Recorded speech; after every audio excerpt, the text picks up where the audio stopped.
Livro de David Young Cho, A Quarta Dimensão. Descobrindo um novo mundo de orações respondidas. Este livro é dedicado a todos os que procuram esquadrinhar e lutam buscando encontrar um caminho de fé consistente pela qual andar. Prefácio. É uma grande honra escrever o prefácio deste emocionante livro de autoria do meu irmão em Cristo, David Young Cho. Sou pessoalmente grato pela força espiritual e por todo o entendimento que recebi de Deus por meio desse grande pastor evangélico. Estava pregando em uma enorme igreja em Seul, na Coreia, quando recebi um telefonema dizendo que minha filha fora tragicamente ferida em um terrível acidente automobilístico no estado do Iowa. Rapidamente, minha esposa e eu fomos para o aeroporto, acompanhados do querido amigo David Young Cho, sustentado por suas orações e por seu espírito solidário.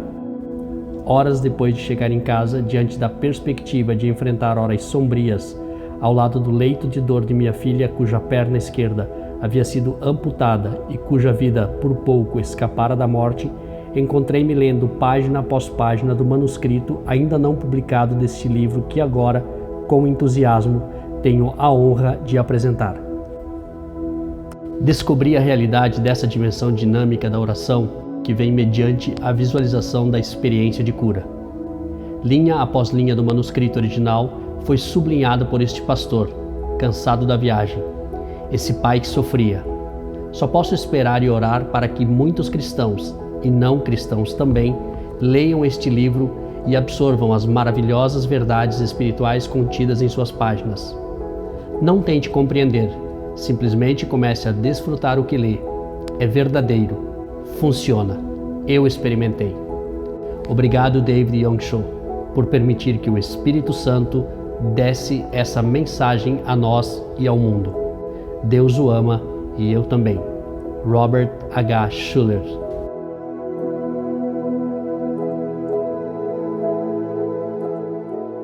Introdução. Vida plena e liberta.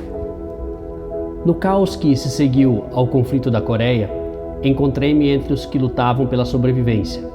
Pobre, mas persistente, trabalhava em vários empregos por dia. Certa tarde, estava dando uma aula particular. Subitamente, senti alguma coisa fluindo do meu peito. Minha boca parecia cheia. Pensei que iria sufocar.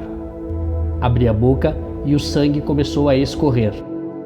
Tentei estancar a hemorragia, mas o sangue continuava a jorrar pelo nariz e pela boca. Logo, meu estômago e peito encheram-se de sangue. Completamente enfraquecido, desmaiei. Ao recuperar a consciência, tudo parecia rodar. Trêmulo, mal consegui voltar para casa. Eu tinha 19 anos de idade e estava morrendo. Vá para casa, jovem. Assustados, meus pais imediatamente venderam parte de seus bens a fim de levar-me a um bom hospital para tratamento. Os médicos fizeram exames cuidadosos. O diagnóstico: tuberculose incurável. Ao ouvir essa declaração, compreendi o quanto desejava viver. Minhas futuras aspirações acabariam antes de eu ter tido a chance de começar a viver. Desesperado, voltei-me para o médico que dera o diagnóstico sombrio. Doutor, implorei, não há nada que o senhor possa fazer por mim? Sua resposta, muitas vezes, ressoaria em minha mente. Não, esse tipo de tuberculose é muito rara. Espalha-se tão rapidamente que não há jeito de contê-la. Você tem 3, no máximo 4 meses de vida. Vá para casa, jovem. Coma tudo o que desejar e dê adeus a seus amigos. Vá para casa, jovem. Coma tudo o que desejar e dê adeus aos seus amigos. Desolado, deixei o hospital. Passei por centenas de refugiados nas ruas e me identifiquei com eles. Sentia-me totalmente só. Eu era um dos que não tinha esperança. Voltei para casa num estado mental de total confusão, pronto para morrer. Pendurei um calendário de 3 meses na parede. Por ter sido criado no budismo, orava diariamente para que Buda me ajudasse. Nenhuma esperança resultava disso, e a cada dia que passava eu ficava pior. Percebendo que meu tempo de vida se encurtava, desisti da fé em Buda. Foi então que comecei a clamar ao Deus desconhecido. Mal sabia eu do grande impacto que sua resposta teria sobre a minha vida. Alguns dias mais tarde, uma garota da escola veio visitar-me e começou a falar de Jesus Cristo. Contou-me do nascimento virginal de Jesus, de sua morte na cruz, de sua ressurreição e da salvação mediante a graça. Essas histórias pareciam não fazer sentido para mim. Não aceitava o que ela dizia, nem prestava muita atenção a essa jovem ignorante. Quando ela foi embora, o único sentimento que tive foi de alívio. Mas no dia seguinte ela voltou. Voltou várias vezes, e toda vez me perturbava com a história a respeito do Deus homem, Jesus. Depois de mais de uma semana de visitas, fiquei muito agitado e a repreendi asperamente. Ela não saiu correndo envergonhada, nem reagiu com raiva. Simplesmente se ajoelhou e começou a orar por mim. Grandes gotas de lágrimas escorreram pela sua face, refletindo uma compaixão estranha a minhas filosofias e rituais budistas bem organizados e estéreis. Ao ver suas lágrimas, meu coração ficou profundamente tocado. Vi algo diferente naquela garota. Ela não recitava histórias religiosas para mim, e sim vivia sua fé. Por intermédio de seu amor e lágrimas, pude sentir a presença de Deus. Moça, implorei, por favor, não chore. Sinto muito. Agora reconheço o seu amor cristão. Já que estou morrendo, vou me tornar cristão por você. Sua reação foi instantânea. Seu rosto iluminou-se e ela louvou a Deus. Apertando-me as mãos, deu-me sua Bíblia. Examine a Bíblia, instruiu ela. Se a ler fielmente, encontrará palavras de vida. Essa era a primeira vez em minha vida que tinha em mãos uma Bíblia. Lutando com esforço para respirar, abri no livro de Gênesis. Ela sorriu, abrindo a Bíblia no Evangelho de Mateus. O Senhor está tão doente que, se começar em Gênesis, acho que não durará o tempo suficiente para terminar o Apocalipse. Se começar com o Evangelho de Mateus, acho que terá tempo de terminar. Esperava encontrar profundos ensinamentos, morais e filosóficos, mas o que li chocou-me.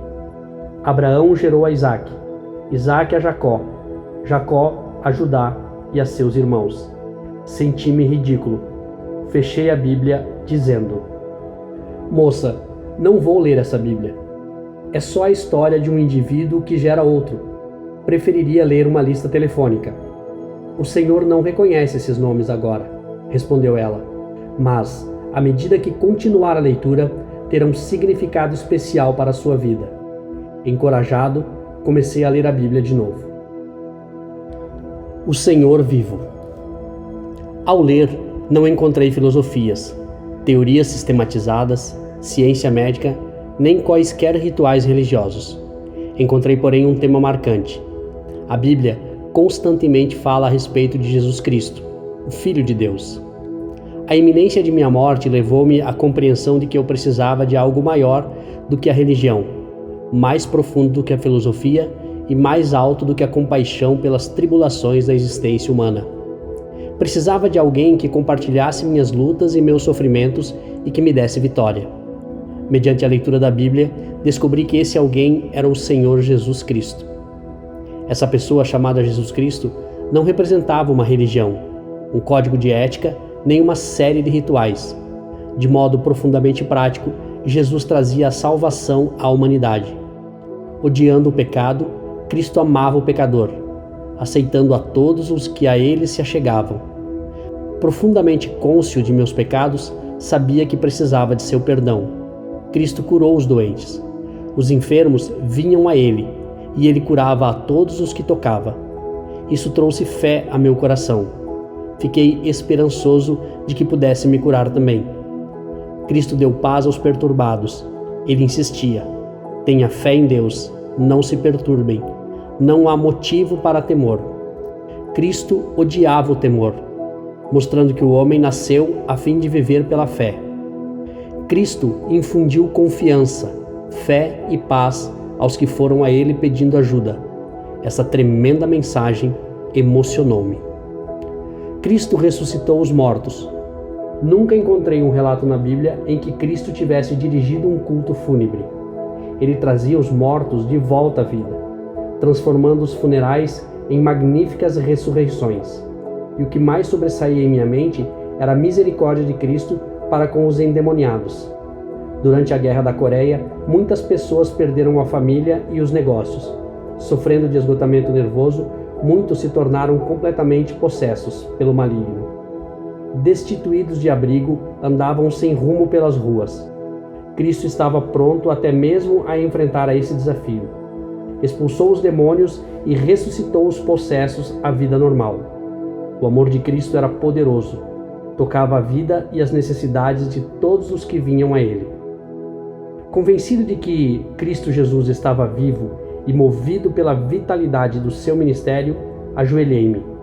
Pedi que Cristo entrasse em meu coração e me salvasse, que me curasse e me livrasse da morte. Instantaneamente, a alegria da salvação e a paz do perdão de Cristo me envolveram. Sabia que estava salvo. Cheio do Espírito Santo, levantei-me e gritei: Glória seja dada ao Senhor. Desse momento em diante, li a Bíblia como quem, morrendo de fome, devora sua comida. A Bíblia provia fundamento para toda a fé que eu necessitava. A despeito do prognóstico e dos antigos sentimentos de medo, logo fiquei sabendo que iria viver. Em vez de morrer dentro de 3 meses, levantei-me do leito da morte em 6. Desde esse dia, tenho pregado o evangelho dinâmico de Jesus Cristo. A garota cujo nome jamais vinha saber, ensinou-me o nome mais precioso que conheci. Através dos anos, Deus tem me ajudado a compreender vários princípios importantes de fé. São os que vou partilhar com você nos capítulos a seguir, para que entre numa dimensão mais profunda e numa vida mais abundante. Cristo jamais muda. Ele é o mesmo, ontem, hoje e para sempre. Cristo deseja carregar seus fardos. Jesus pode perdoar-lhe e curá-lo. Pode expulsar Satanás e dar-lhe confiança, fé e paz. Cristo deseja dar-lhe a vida eterna e fazer parte de seu viver diário. O ladrão vem para matar e destruir. Jesus Cristo vem para dar vida abundante e livre. Mediante a presença do Espírito Santo, Jesus está com você neste instante. Cristo deseja curá-lo e libertá-lo da morte. Ele é o Senhor vivo. Coloque sua fé em Jesus Cristo e espere um milagre hoje.